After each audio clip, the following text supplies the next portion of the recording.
Hi, I'm Iggy Wong, the lead pastor of CPE Church up in Brisbane. I'm here with my fellow pastor, Peter Liu, also from Brisbane, the best city in the country.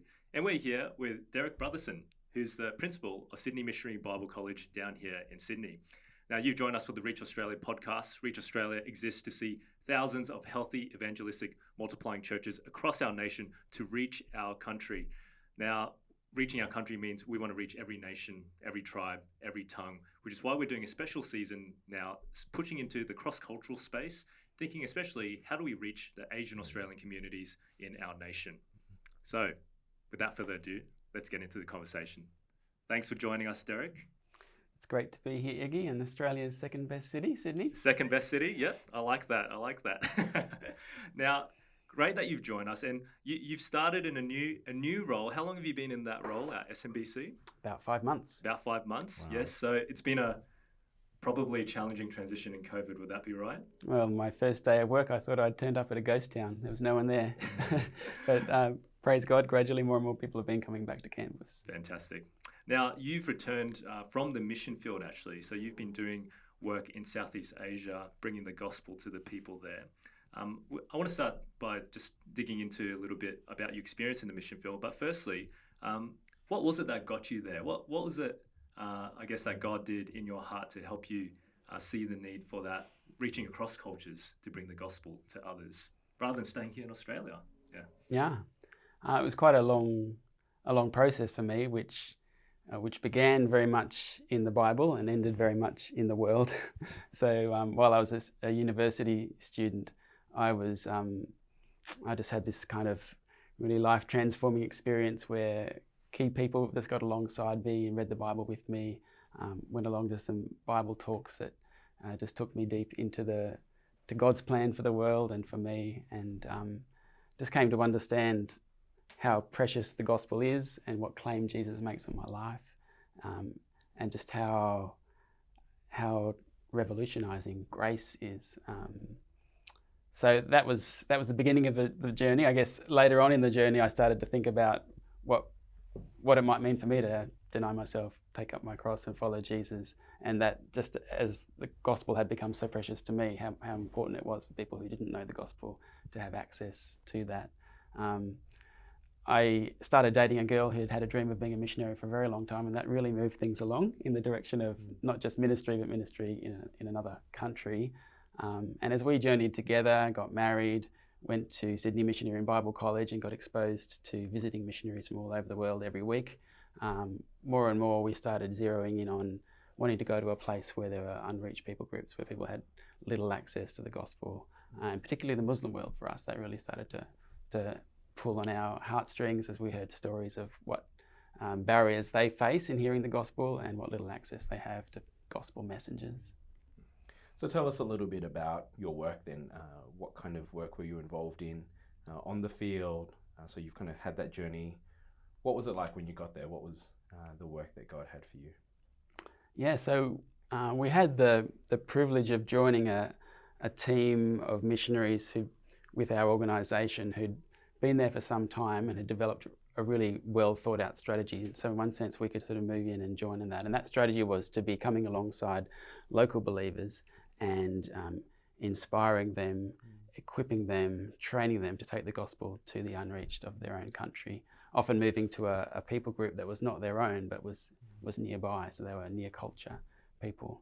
So we sort of sought to do that in different settings. So the settings that I got involved in, firstly a Bible college, in some senses a bit like SNBC, Sydney Missionary Bible College, but just offer a Bachelor of Theology training pastors, but more and more I was in that place, I was encouraging people to consider maybe not being a pastor in the Christian majority part of the country they came from, but considering moving instead to a Muslim unreached people group and starting something there.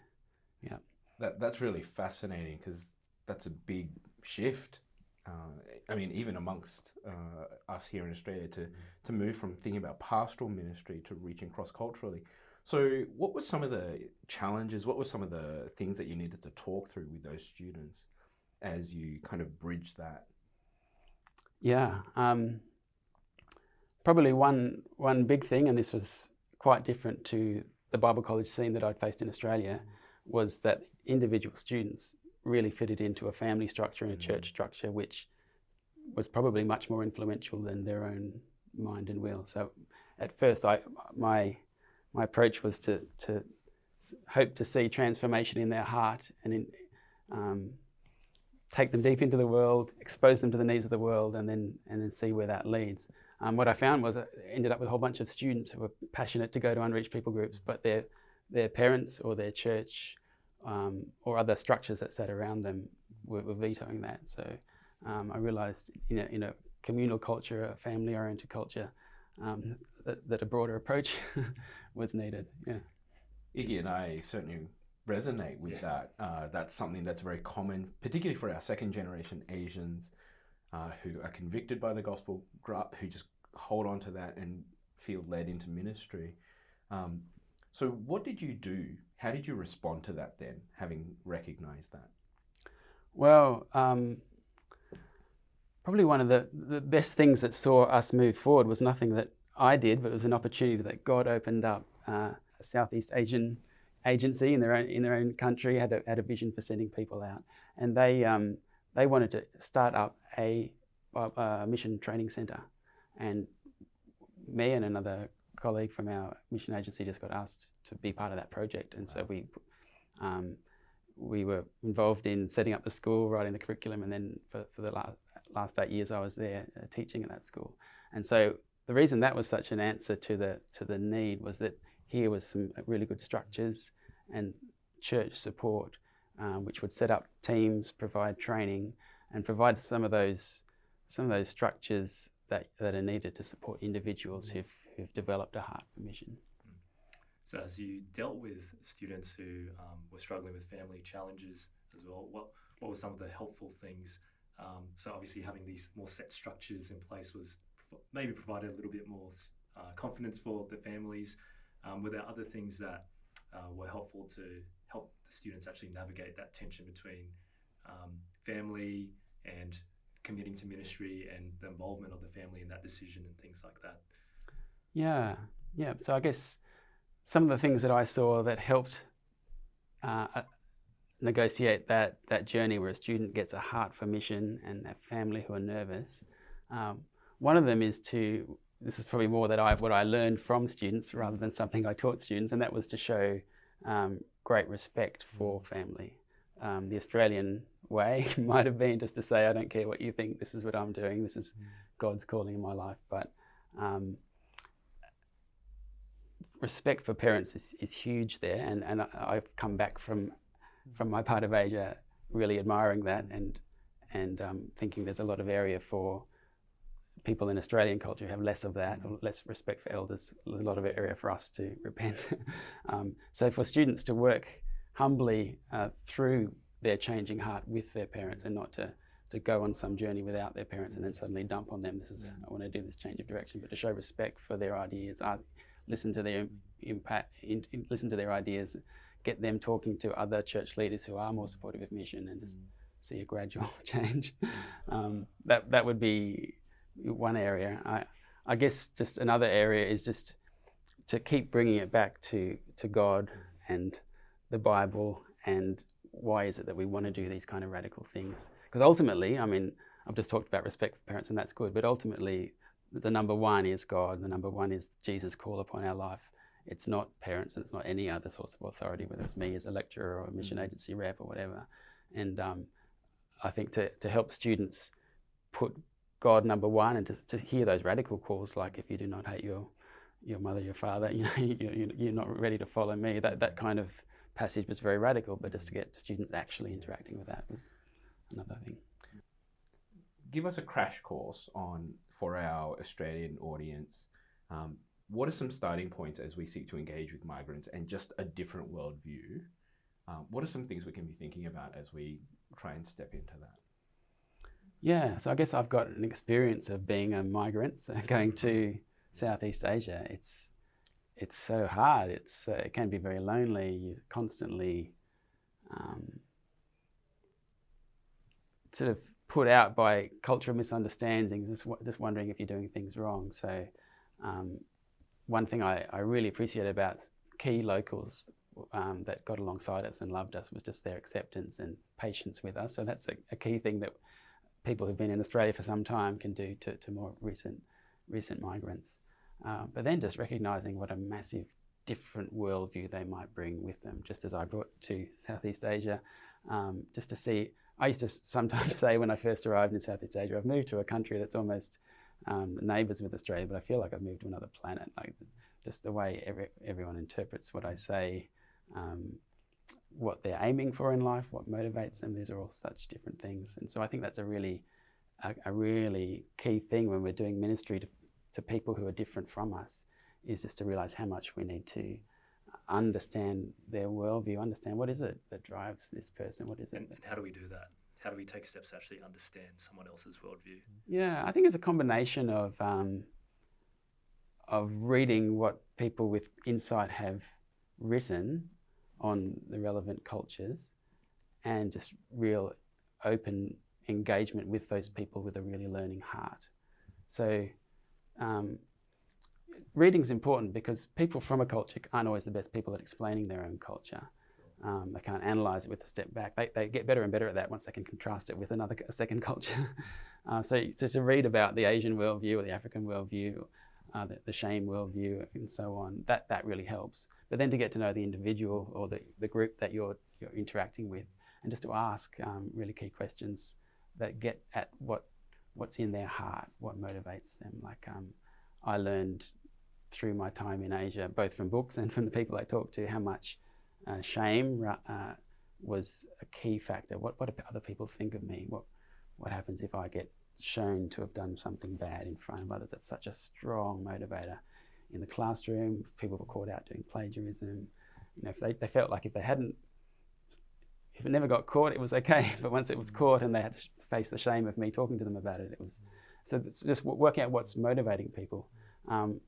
That's not the end of the story when it comes to gospel ministry, but if we don't, it's a start of engaging with them well. And if we don't get on top of that, we can often misfire massively in our gospel ministry. So what I'm hearing you saying is that we need to spend time with the people we want to reach to actually understand them. Absolutely. Yeah. Absolutely. Which is not revolutionary in a sense, but sometimes we skip that step to just try and get to the strategies. Yeah, and sometimes we are so keen to be doing the us to them sort of gospel transfer that we haven't taken the time to see how is it that they're going to hear that best. So to sometimes listening first before we share or doing that alongside each other. Can I ask, just to get really specific, just to be as helpful as we can, are there some key questions that you used to really dig into people's worldviews, like that you would sort of have in your back pocket that you'd always ask people to try and understand their decisions and things like that? Yeah. Well, I was in a Muslim context, so often I'd want to know how they felt about God, and how do you feel about God was too broad. So often I'd say, have you been to the mosque today? And then I'd say, do you mind if I ask you a personal question? When you're in the mosque praying, how do you feel before God? Because that question would almost always come up with the word shame. I feel shame before God. And I'd say, why? And so because of the things I've done. And that would lead us straight into a conversation about their sinful past, which they felt that they couldn't deal with now. And that, I think that helps you understand the person, because what it is that they list as having caused them shame before God might be quite different to what I'd list, because their understanding of what sin is different. And so that gets us to something. And then we've got this real problem which they're aware of before God, which needs resolution. And so that's one way. Are there other lessons? I'm sure you got so many stories from the mission field. How many years were you there, actually? We were there just under 10. Yeah, just under 10 years. So I said that was a really helpful insight from your time in the mission field to just understand worldviews and spend time with people in that. What are some other key things that you learned, I guess, from the field that would be helpful for people here as they seek to cross cultures, bring the gospel to people of a different culture group?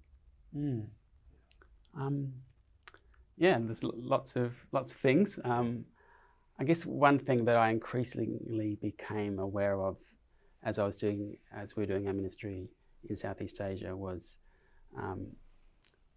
the person's heart, a person's passion for ministry is just absolutely key. you can have a really clear understanding of the gospel. You can have even opportunity to do gospel ministry, but if the desire isn't there, all those other things don't really lead to much. And increasingly, I found that. So my big dream was to see more and more people take the gospel to the unreached. I probably focused early on in the early years very much on, say, Matthew 28, the Great Commission, go and make disciples of all nations. I increasingly found that it was, maybe I'll illustrate with a story. There was a guy once who came to Bible college. He'd never shown any interest in mission in his first 3 years of Bible college. He'd never come to the voluntary mission group that I set up.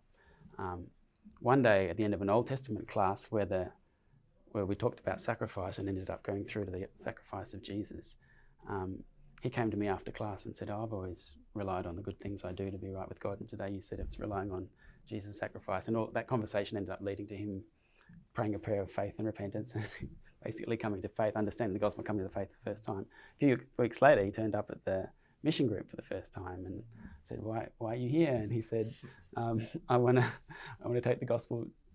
I want to learn how to take the gospel to other people. And finally, he had an interest in, he had a desire to take the gospel to people. And why was that? It was because he'd had this profound experience of understanding the gospel and responding to Jesus himself. So increasingly, I found that to see the gospel go out to the unreached wasn't so much Matthew 28, I keep saying. It was Matthew 27, where Jesus is dying on the cross for people. Then they might just hear Matthew 28 once and they're already, yeah, obviously, off I go, kind of thing. And so just that being such a profound thing, important thing, that bringing people to hear the gospel and make a response of faith and repentance in their life, and then building everything else from there. So that's a really key thing I found. Another thing I found, and I guess I could illustrate this with another story. Yeah. At the mission training school, I taught evangelism 1 year, and 1 year later, one of the grads from my first evangelism class came back after 1 year being a church planter in an unreached people group, came back and was giving a report to sort of the sending organisation, and I was in the group, but there was lots of people there. And there was a Q&A, and someone said, how did you find doing evangelism in your first year? And he said, it was really difficult because no one ever taught me how to do evangelism. And I was sitting there as the guy who taught him evangelism thinking, what went wrong there? And I kind of tried to work out with him later on what he meant by that, because he'd passed the evangelism course. Why was he saying that? And what he meant was, I hadn't been out there doing it with someone sort of as an apprentice. And so to him, a very concrete learner, all that stuff we'd just been talking about in the classroom hadn't counted as of much value, but being out there and watching me do it, or someone else like that, someone more senior with more experience do it, and then having a go sharing the gospel with a mentor to give feedback, that was the way he tried to learn. So that changed the way I taught the evangelism subject and the other subjects too. I just became increasingly a big believer in the importance of theory being combined with practice in the theological formation. So evangelism from then on became a little bit of theory, out you go, come back, report, debrief, a little bit more theory, out you go, do some evangelism. And then our church planning class, which I was also running, became, we're just running a house church together each week. And then we'll do a bit of theory after that. Actually, it was always the practice first and then the theory to explain what we're doing. And that just brought to life the theory for these particular learners. Every group of learners is different, but that was what I found to be the sweet spot for learning with the people that I was amongst. Yeah. That speaks so much into our context in Australia right now, particularly with the Chinese churches, ethnic churches. There's just a real distinction between knowledge, experience, and there's a real hesitation because there isn't that experience. What are some of the things that helped transition into that? What are some things that you saw really make a big difference in making that change to that class? Well, I think for me to recognise that my students were really concrete learners who needed to have the motivation to learn. Well, first of all, they need the motivation of having repented and wanting to carry out Jesus' mission. But even then, have the motivation to learn, they needed to see first up how it fitted in to what they're going to do. And often that would come through experience having tried to do it and then wanting to come back for some instruction. We had a model of 2 months of classroom teaching and then 2 months of prac with in the field. I always found the last 2 weeks before that prac, the students asked a lot more questions in class because they knew they were about to be out in the field doing stuff. So just having that kind of regular doing combined with the learning. So, I found that in one of the subjects I taught at the Bible college, the other place that I taught was Old Testament. And I think a fairly standard model for teaching Old Testament in Australia might be start with the Old Testament text. Today our text is Genesis. We'll start with Genesis. Once we've understood that text, we might move on to how that gets fulfilled or the trajectory through to the New Testament. And then we might move on to application today. And I found that the reverse is what I needed to do in the classroom to get traction with my students. So I would start with a problem that we have today and then go back to maybe a key New Testament teaching which speaks to that. And then say, we can't really understand that key New Testament teaching without the Old Testament background. And we finally get our way back to Genesis. And then we go back to the New Testament and back to life. And so it would be that kind of pattern engaged students, I found, which was just a very different one. But I just found that through a combination of trial and error, but also some of the teaching on cross-cultural learning that I'd learned at Bible college myself. Yeah. Do you think we can apply that sort of model to our preaching to help more concrete learners here in Australia? Yeah, well, I do. Yep. Yeah. Have you found that to be people have engaged with that? Yeah, absolutely. And I guess I actually even found that some of the homiletical books I'd read at Bible college helped me in cross-cultural ministry. That some of those books that would talk about raising a fallen condition focus, that part of us which the biblical text has the answer to, raising that in the beginning of the sermon, and then going back to the text to find a solution to that problem. Those kind of things, which are, you'll find American homiletians talking about, preaching experts talking about, for a Western context, very helpful in the Asian context, and I'm sure helpful in Australia too. Yeah. I'm sure you've got plenty of lessons from the mission field, and please keep bringing them to us if they come back to you. That is a key thing. But you're not there anymore. You're here in Australia. You've come back after 10 years in the field. I know you've mentioned you love doing the work over there. So why did you actually make the decision to come and take this principal role at Sydney Missionary Bible College after 10 years? Yeah.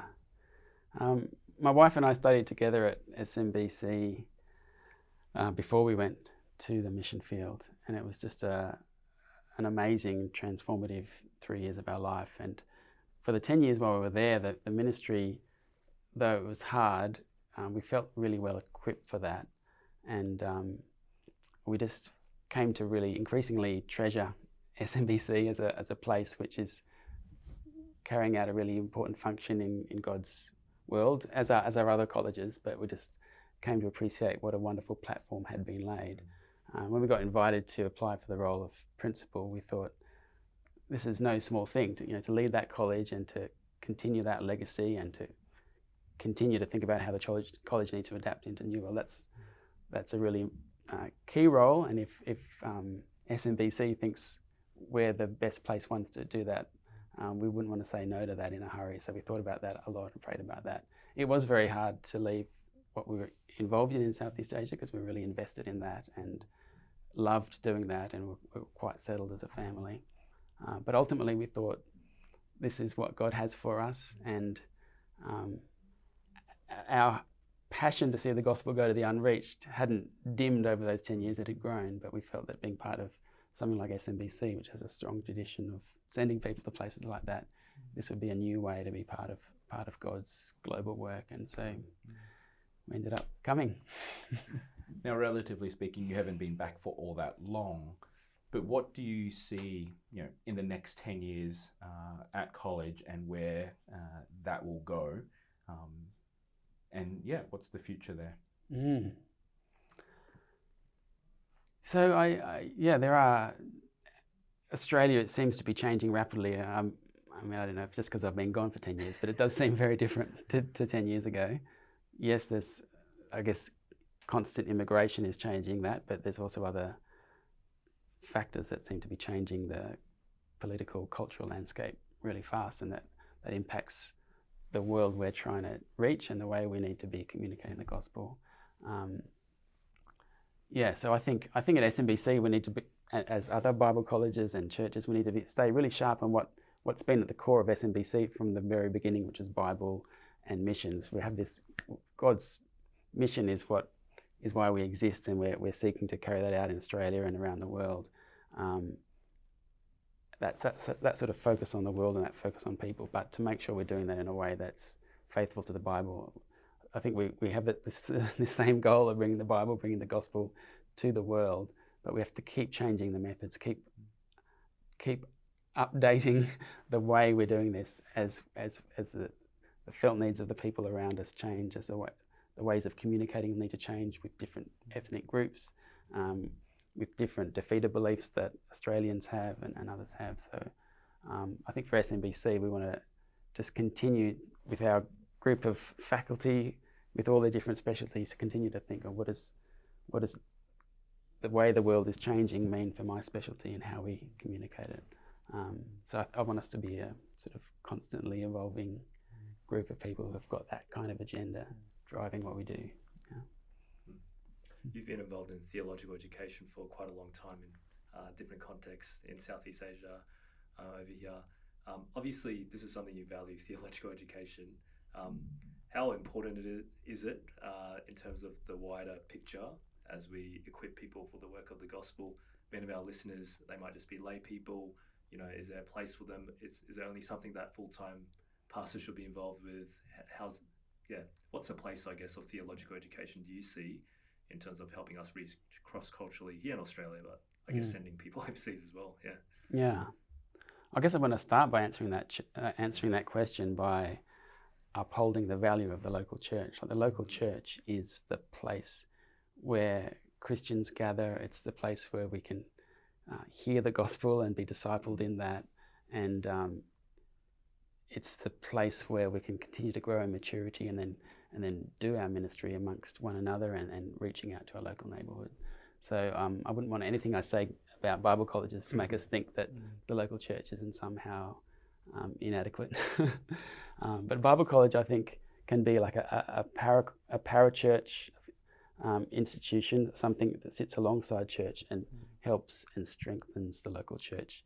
At the Bible college, we have the privilege of being able to gather together. At our college, it's about 20 faculty who are sort of specialists in different fields, and they've got the privilege of setting aside time to go deeper into whatever it is their field. It might be cross-cultural communication for our missiologists, or evangelism. It might be Old Testament for our people in our Old Testament department. They can go deep.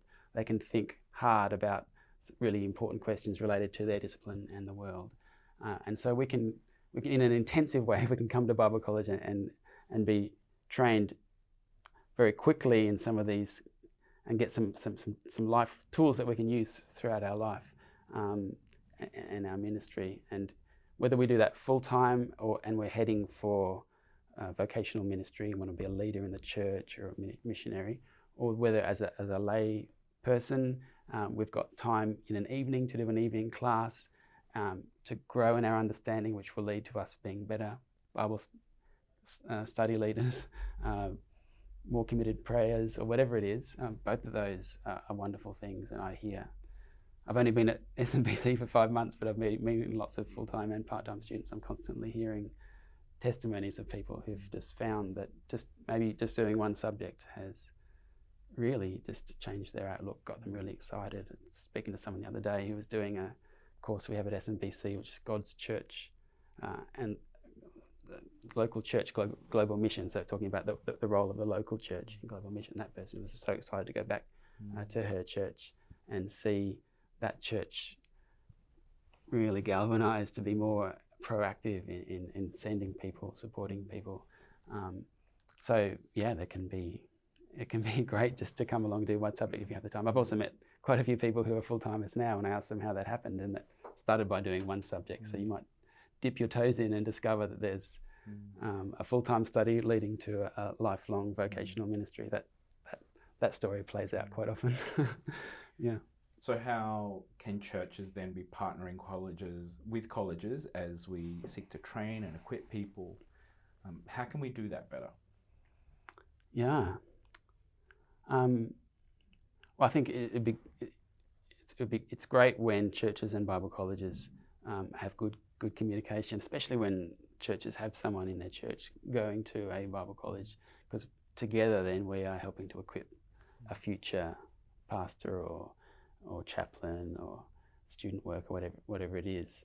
So to be talking about that, sharing ideas, working out how we'll both contribute to that. I think churches,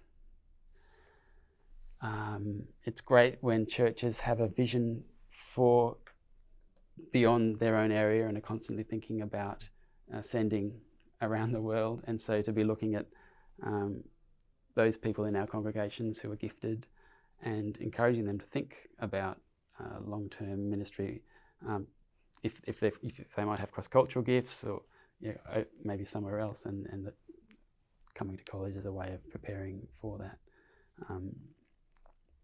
I think that churches at the coalface probably first to hear and see about changes in society. Perhaps it's good if churches can be feeding back to Bible colleges again, if we've got that good open relationship. So we in the colleges are hearing what it is that is needed in churches, and that way we can make sure that what we're doing at the Bible college to prepare people for that future ministry is well matched to the actual situation in the world. There's a few thoughts. Derek, not particularly connected necessarily to theological education, but just trying to think about equipping our congregations. There's lots of pastors who listen, lay leaders who listen to this podcast. Do you have any, I guess, insights into how do we actually build a culture in our church which actually has a heart for cross-cultural evangelism in the first place? How do we get our people thinking about reaching out, reaching beyond our normal confines? You said the heart was important. So how do we start building that culture? Yeah, I guess I'd say at least these two things. At least some kind of teaching that convinces us that this is part of my role as a believer. That's if I'm in the congregation and there's a pastor who's helping me journey towards evangelism, I need to know that this is part of God's call in my life is to be outward looking. But then also, I think there's a lot of people out there who kind of know that evangelism is or should be part of their portfolio, but there's a blockage somewhere. So I think the second thing is opportunity, and to help create opportunities for people in churches. So I found that with my students, if I just kept encouraging them to do evangelism, or like what I might have been doing is creating a sense of guilt and obligation, but if I didn't open pathways and help them to do that, that was not very kind of me. But to be creating opportunities, which might start with some very practical training, with some conversation starters. It might start with some programs that facilitate connection with people outside the church, or simply equipping them to connect with those they're already connected to. It might start with a mentoring program with those who feel comfortable doing evangelism. Go out with those who want to try but haven't got up the confidence, and they can just see it in action. Those kind of things. So yeah, I'd say I combine teaching and then opportunity creation when those two are working together. That's at least in my experience in Southeast Asia. That's when I saw people doing it and getting excited about it. And yeah, this is such a common thing of someone who hadn't done it for years. I can think of many students like this. They hadn't ever done it finally they got to doing it, and they said, "Oh, that was actually just so exciting," and I wish I'd done it for years before that. That's the point you want to get to with the people in your congregation. So it's not just talking about evangelism, doing evangelism. Yeah. Giving opportunities. Fantastic. Yeah. Now, I'm sure you've got plenty that you could share with us, but are there, I guess, as the people listening think about reaching across cultures, are there any final things that you'd like to just encourage people with, to keep persevering in that, even when it's hard, taking those steps out? Reaching across a culture can be hard. You will definitely make mistakes. You could offend people. You might feel uncomfortable because just not sure how to read reactions. It's a lot easier to stay in your own cultural group. But when you enter into that challenge and persevere at it, and then have a meaningful connection, especially one where the gospel can flow, that can be so exciting and so rewarding, and is appreciated by the person you've made the effort towards. And so, even though it might seem hard, I think it's very exciting and a potentially very rewarding type of ministry, which I miss a lot. And I've got a great opportunity here in Sydney to continue being part of that. But it's something I think if we go in with an attitude of love for the people that we're seeking to reach, and a willingness to learn about them, it's easy to think I've got the gospel, I want to tell you I'm the teacher here, but going with that learning attitude as well, I'm learning about you so that I can share the best news there is with you, and then just a persevering one.